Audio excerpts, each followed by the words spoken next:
Enunciamos ousadamente o nosso pensamento ou antes a nossa convicção sobre a possibilidade do ressurreicionismo em certos casos. É preciso completar aqui a revelação deste arcano e expor a sua prática. A morte é um fantasma da ignorância. Ela não existe.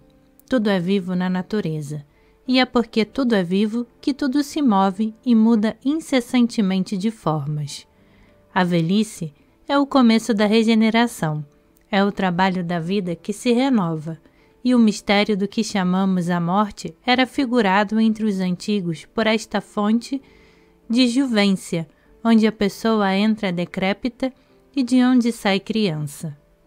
O corpo é uma vestimenta da alma. Quando esta vestimenta está completamente gasta ou grave e irreparavelmente despedaçada, a alma deixa e não mais a toma. Mas quando, por um acidente qualquer, esta vestimenta lhe escapa, sem estar gasta ou destruída, a alma pode, em certos casos, retomá-la, quer pelo seu próprio esforço, quer pela assistência de uma outra vontade mais forte e mais ativa do que a sua. A morte não é nem o fim de vida, nem o começo da imortalidade, e é a continuação e a transformação da vida. Ora, uma transformação sendo sempre um progresso. Há poucos mortos aparentes que consentem em reviver, isto é, em retomar a vestimenta que acabam de deixar. É o que faz da ressurreição uma das obras mais difíceis da alta iniciação. Por isso, o seu sucesso nunca é infalível e deve ser considerado quase sempre como acidental e inesperado.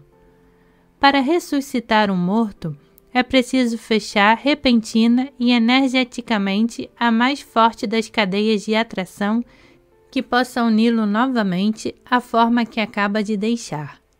É, pois, necessário conhecer primeiramente esta cadeia, depois de apoderar-se dela e produzir um esforço de vontade tão grande para fechá-la instantaneamente e com uma força irresistível.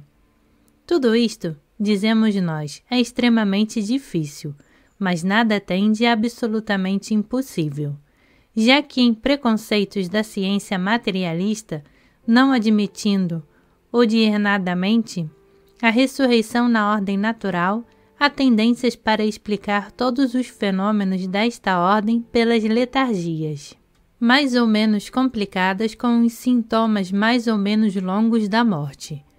Lázaro ressuscitaria hoje diante dos nossos médicos, e eles simplesmente apontariam no seu relatório para as academias competentes o caso estranho de uma letargia acompanhada de um começo aparente de putrefação e de um odor cadavérico bastante forte. Dariam um nome a este acidente excepcional e tudo ficaria dito.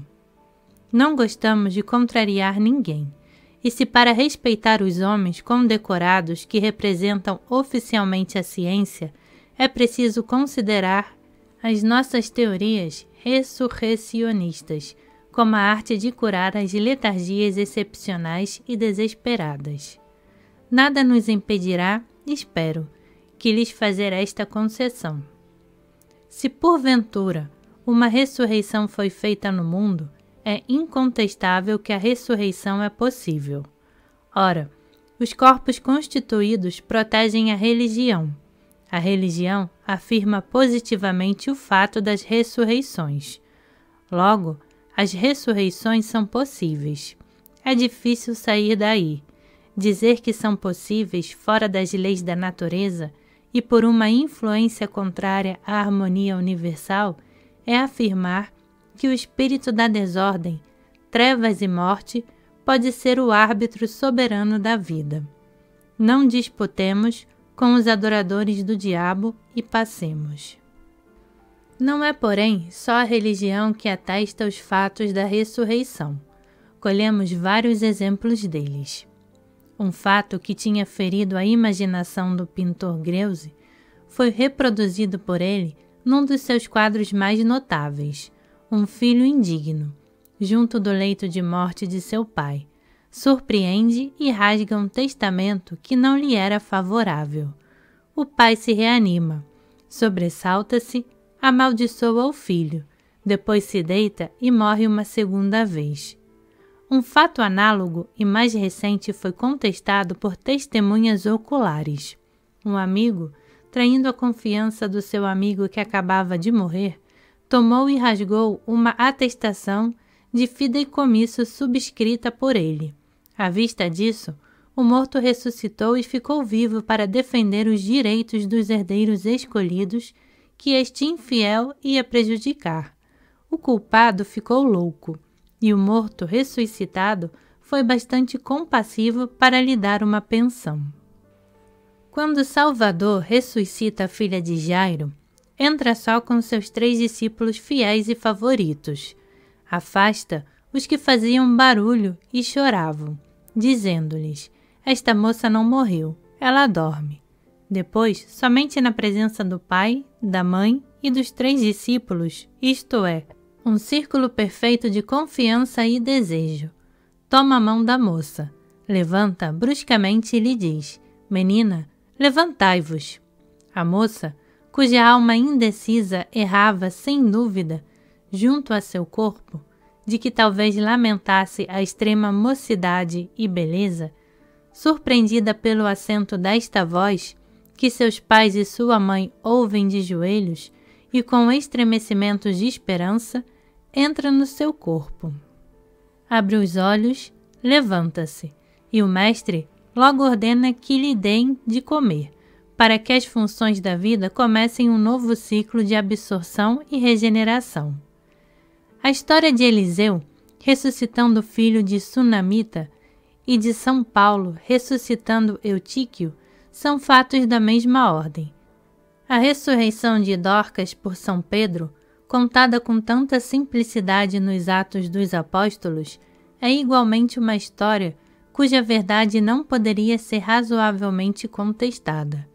Apolônio de Tiana parece também ter realizado semelhantes maravilhas. Nós mesmos fomos testemunhas de fatos que não deixam de ter analogia com estes, mas o espírito do século no qual vivemos nos impõe, a este respeito, a mais discreta reserva. Os taumaturgos, estando expostos a ter, em nossa época, um acolhimento muito medíocre diante do bom público, o que não impede a terra de girar e Galileu de ser um grande homem. A ressurreição de um morto é a obra-prima do magnetismo, porque é preciso, para realizá-la, exercer uma espécie de onipotência simpática. É possível no caso de morte por congestão, afogamento, languidez e histerismo.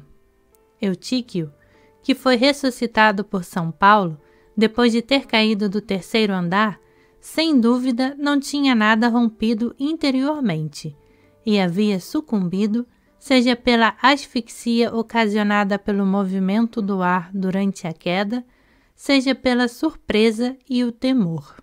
É preciso, em tal caso, e quando o operador sente a força e a fé necessárias para realizar semelhante obra, praticar como o apóstolo a insuflação boca contra boca, ajuntando a isso o contato das extremidades para lhe dar calor. Se se tratasse simplesmente do que os ignorantes chamam um milagre, Elias e São Paulo, cujos processos em tal caso foram os mesmos, teriam simplesmente falado em nome de Jeová ou do Cristo. Às vezes pode ser suficiente tomar a pessoa pela mão e levantá-la vivamente, chamando-a com voz forte. Este processo, que de ordinário é bem sucedido nos desmaios, pode ter ação sobre a morte, quando o magnetizador que o exerce é dotado de uma palavra poderosamente simpática e possui o que poderíamos chamar a eloquência da voz. É preciso também que seja eternamente amado ou respeitado pela pessoa sobre a qual quer agir, e que faça sua obra por um grande impulso de fé e vontade, que nem sempre a pessoa acha em si mesma no primeiro susto de uma grande dor. O que vulgarmente é chamado de necromância nada tem de comum com a ressurreição, e é ao menos muito duvidoso que nas operações relativas a esta aplicação do poder mágico, a pessoa se ponha realmente em relação com as almas dos mortos que invoca. Há duas espécies de necromância, a necromância de luz e a necromância das trevas. A evocação pela prece, o pantáculo e os perfumes, e a evocação pelo sangue, as imprecações e os sacrilégios. É somente a primeira que praticamos, e não aconselhamos a ninguém que se entreguem à segunda. É certo que as imagens dos mortos aparecem às pessoas magnetizadas que as evocam. É certo também que nunca lhes revelam coisa alguma dos mistérios da outra vida. As pessoas veem nas tais como podem estar nas lembranças dos que as conheceram, tais como, sem dúvida, os seus reflexos as deixaram impressas na luz astral. Quando os espectros evocados respondem às perguntas que lhes são dirigidas, é sempre pelos sinais ou a impressão interior e imaginária, nunca com uma voz que realmente fere os ouvidos. Isto se compreende bem, como uma sombra falará. Com que instrumento faria vibrar o ar, ferindo de modo a fazer distinguir os sons. Todavia, a pessoa sente contatos elétricos na ocasião das aparições, e estes contatos parecem, às vezes, serem produzidos pela própria mão do fantasma, mas este fenômeno é inteiramente interior e deve ter por causa única a força da imaginação e as afluências locais da força oculta que chamamos luz astral. O que prova é que os espíritos, ou ao menos os espectros, como são considerados, às vezes nos tocam realmente, mas não seria possível tocá-los. E é uma das circunstâncias mais espantosas das aparições, porque as visões têm às vezes uma aparência tão real que não podemos, sem ficar comovidos, sentir que a mão passa através do que nos parece um corpo, sem poder tocar em coisa alguma ou encontrá-la. Lê-se nos historiadores eclesiásticos, em Espiridião, bispo de Tremitonte, que mais tarde foi invocado como santo, evocou o espírito de sua filha Irene, para saber dela onde se achava escondida uma soma de dinheiro que ela tinha recebido de um viajante. Swedenborg comunicava-se habitualmente com os pretensos mortos, cujas formas lhe apareciam na luz astral. Conhecemos várias pessoas dignas de fé, que nos asseguravam ter visto durante anos inteiros defuntos que lhes eram caros. O célebre ateu, que Silvano Marechal apareceu, a sua viúva e a uma amiga desta última, para lhes dar conhecimento de uma soma de 1.500 francos em ouro, que tinha guardado numa gaveta secreta de um móvel. Obtivemos esta informação de uma antiga amiga da família. As evocações devem ser sempre motivadas e ter um fim louvável. De outro modo, são operações de trevas e de loucura, muito perigosas para a razão e a saúde. Evocar por pura curiosidade e para saber se a pessoa verá alguma coisa é estar já disposto a afadigar-se só com prejuízo. As altas ciências não admitem nem as dúvidas nem as puerilidades. O motivo louvável de uma evocação pode ser de amor ou de inteligência. As evocações de amor exigem menos aparato e são, em todas as maneiras, mais fácil. Eis como é preciso proceder nelas. Devemos primeiramente recolher com cuidado todas as lembranças daquele ou daquela que desejamos tornar a ver, os objetos que lhe serviram e guardaram a sua impressão, e mobiliar, quer um quarto em que a pessoa tenha habitado em sua vida, quer um lugar semelhante, onde poremos o seu retrato coberto de branco, no meio das flores que a pessoa gostava e as quais renovaremos todos os dias. Depois é preciso observar uma data fixa, um dia do que no que tenha sido, quer a sua festa, quer o dia mais feliz para nossa afeição e a dela. Um dia do qual supomos que sua alma, por mais feliz que seja, não pôde perder a lembrança. É este mesmo dia que é preciso escolher para evocação, a qual nos prepararemos durante 14 dias. Durante este tempo será preciso observar em não dar a ninguém as mesmas provas de afeição que o defunto ou a defunta tinha direito de esperar de nós. Será preciso observar uma castidade rigorosa, viver no retiro e só fazer uma refeição modesta e uma leve colação por dia.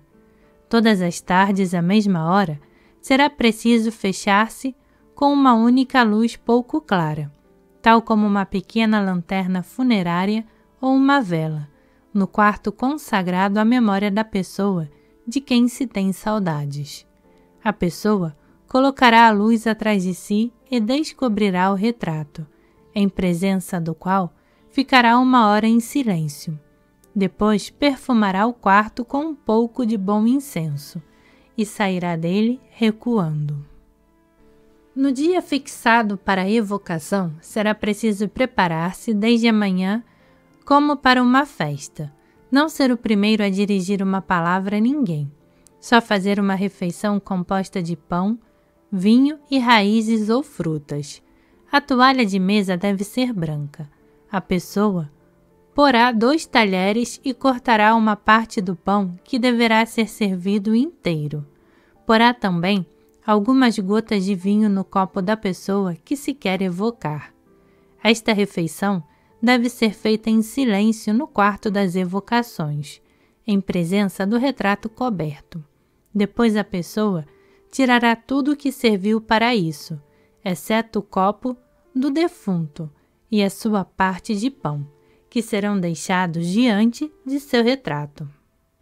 De tarde, fora da visita habitual, a pessoa irá ao quarto em silêncio, acenderá um fogo claro com um pau de cipreste e porá nele incenso 7 vezes, pronunciando o nome da pessoa que se quer tornar a ver. Apagará depois a lâmpada e deixará o fogo apagar-se. Neste dia não descobrirá o retrato. Quando a chama ficar apagada, porá incenso nas brasas e invocará a Deus, conforme as fórmulas da religião a qual pertencia a pessoa falecida, e conforme as ideias que ela tinha de Deus. Será preciso, ao fazer esta prece, identificar-se com a pessoa evocada, falar como ela falaria, acreditar ser de algum modo ela mesma. Enfim, depois de 1/4 de hora em silêncio, falar-lhe como se estivesse presente, com afeição e fé, pedindo-lhe que se mostre a nós. Renovar esta prece mentalmente e cobrindo a fronte com ambas as mãos. Depois chamar 3 vezes em voz alta a pessoa. Esperar de joelhos e com os olhos fechados ou cobertos, durante alguns minutos, falando-lhe mentalmente. Chamá-la ainda 3 vezes com voz agradável e afetuosa, e abrir lentamente os olhos, não vendo nada. Será preciso renovar esta experiência no ano seguinte, e assim até 3 vezes. É certo que, ao menos na 3ª vez, obterá a aparição desejada, e quanto mais viver tardado, tanto mais será visível e surpreendente de realidade. As evocações de ciência e de inteligência se fazem com cerimônias mais solenes. Se se tratar de uma personagem célebre, é preciso meditar durante 21 dias a sua vida e seus escritos, fazer uma ideia da sua pessoa, das suas afeições e da sua voz, falar-lhe mentalmente e imaginar as suas respostas, trazer consigo o seu retrato, ou ao menos o seu nome, sujeitar-se a um regime vegetal durante 21 dias, e há um jejum severo durante os últimos 7. Depois construir o oratório mágico tal como o descrevemos no 13º capítulo do nosso dogma. O oratório deve ser inteiramente fechado. Mas se a pessoa deve esperar de dia, pode deixar uma estreita abertura ao lado em que bate o sol à hora da evocação e colocar diante desta abertura um prisma triangular. Depois, diante do prisma, um globo de cristal cheio de água. Se tiver de operar à noite, é preciso dispor a lâmpada mágica de modo a fazer cair o seu único raio sobre a fumaça do altar. Estes preparativos têm por fim fornecer ao agente mágico elementos de uma aparência corporal e aliviar a tensão da nossa imaginação, que não poderia, sem perigo, ser exaltada até a ilusão absoluta do sonho. Aliás, entende-se bastante que um raio de sol ou de lâmpada diversamente colorida caindo sobre uma fumaça móvel não pode de modo algum criar uma imagem perfeita. O fogareiro do fogo sagrado deve estar no centro do oratório e o altar dos perfumes a pouca distância. O operador deve voltar-se para o Oriente a fim de orar e para o Ocidente a fim de evocar. Deve estar só, ou ser assistido por 2 pessoas que observarão o mais rigoroso silêncio. Usará os vestuários mágicos tais como os descrevemos no 7º capítulo. Será coroado de verbena e de ouro. Deverá ter se lavado antes da operação e todas as suas roupas deverão ser de uma intacta e rigorosa limpeza. A pessoa começará por uma operação apropriada ao gênio do espírito que quer evocar, e que ele mesmo, se ainda vivesse, poderia aprovar. Assim, por exemplo, nunca seria possível evocar Voltaire recitando orações do gosto de Santa Brígida. Para os grandes homens dos tempos antigos, é preciso dizer os hinos de Cleanto ou de Orfeu, com o juramento que termina os versos áureos de Pitágoras. Por ocasião de nossa evocação de Apolônio, tomamos como ritual a magia filosófica de Patrício, que contém os dogmas de Zoroastro e as obras de Hermes Trismegisto. Para a evocação dos espíritos pertencentes às religiões emanadas de judaísmo, é preciso dizer a invocação cabalística de Salomão, quer em hebreu, quer em qualquer outra língua que sabemos ter sido familiar ao espírito que evocamos.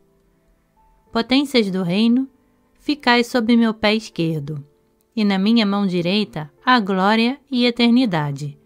Tocai nos meus ombros e dirigi-me nos caminhos da vitória. Misericórdia e justiça. Cede o equilíbrio e o esplendor da minha vida. Espíritos de Malkuth, levai-me entre as 2 colunas nas quais se apoia todo o edifício do templo. Anjos de Netsa e Od, firmai-me na pedra cúbica de Esod. Ó Gedulael, ó Geburael, ó Tiferé, Benael, sê meu amor. Roash, Roxamael, sê minha luz, sê o que és e o que serás, ó Keteriel. Ixim, assisti-me em nome de Sadai. Querubim, cede minha força em nome de Adonai.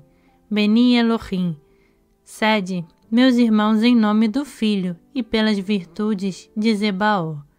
Elohim, combatei por mim em nome de Tetragramaton. Malachim, protegei-me. Serafim, purificai meu amor em nome de Elvó. Rasmalim, iluminai-me com os esplendores de Eloi e de Shequima. Aralim, agi. Ofanim, girai e resplandecei. Aiot, Akadosh, gritai, falai, roncai. Dai mugidos, Kadosh, Kadosh, Kadosh, Sadai Adonai, Shotivá e Izeire. Aleluia, aleluia, aleluia, amém. É é preciso principalmente lembrar-se bem nas conjurações que os nomes de Satã, Belzebu, Adramaleque e outros não designam personalidades espirituais, mas sim legiões de espíritos impuros. Chamo-me Legião, diz no Evangelho, o espírito das trevas, porque somos em grande número. No inferno reina a anarquia, e o número que faz a lei e o progresso aí se realiza em sentido inverso. Isto é, que os mais adiantados em desenvolvimento satânico, os mais degradados, por conseguinte, são os menos inteligentes e os mais fracos. Assim, uma lei fatal leva os demônios a descerem, quando creem que querem subir. Por isso, os que se dizem chefes são os mais impotentes e desprezados de todos. Quanto à multidão dos espíritos perversos, ela treme diante de um chefe desconhecido, invisível, incompreensível, caprichoso, implacável, que nunca explica suas leis e que tem sempre o braço armado para ferir os que não puderam adivinhá-lo. Dão a este fantasma os nomes de Baal, Júpiter ou outros mais veneráveis, e que no inferno não são pronunciados sem haver profanação. Mas este fantasma é simplesmente a sombra e a lembrança de Deus, desfiguradas pela sua perversidade voluntária, e que ficaram na imaginação deles como uma vingança da justiça e um remorso da verdade. Quando o espírito de luz que a pessoa evocou se mostra com feição triste ou irritada, é preciso oferecer-lhe um sacrifício moral. Isto é, estar interiormente disposto a renunciar ao que o ofende. Depois é preciso, antes de sair do oratório, despedi-lo, dizendo-lhe: a paz esteja contigo. Eu não quis perturbar-te. Não me atormentes. Trabalharei para me reformar em tudo o que te ofende. Oro e orarei contigo e por ti. Ora comigo e volto